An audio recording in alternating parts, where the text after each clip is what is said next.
2 weeks ago on Ash Wednesday, we got hit with a particularly nasty winter storm that I dubbed the crystalline apocalypse because it had some snow, but also a lot of falling ice and truly hazardous driving conditions.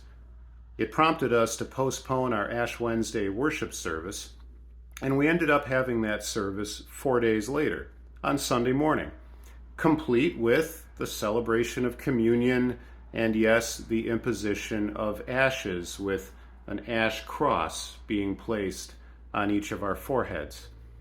After the service, I went on into Fellowship Hall for some coffee, and two Sunday school kids, who of course had been in their class during the service, hurried on up to me and said, "Oh, Rob, can we have that on our foreheads too?"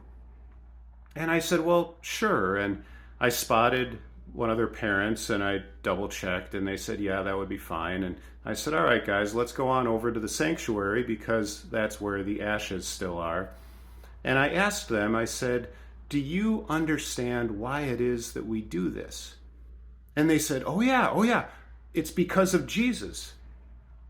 And I kind of chuckled and smiled, and I'm sure gave them a bit of an affirming nod of my head, and then I went ahead and put the ash cross on each of their foreheads. And I thought at the time, but didn't say out loud, that I thought their understanding of this was perhaps a bit too simplistic.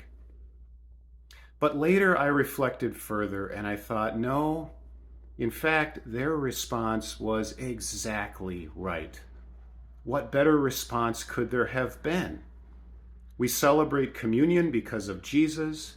We observe the imposition of ashes because of Jesus. We mark the season of Lent because of Jesus. We think about the prodigal son and the Good Samaritan and what it means to love the least of these because of Jesus. No, upon further review, those Sunday school kids had it exactly right. It's all because of Jesus.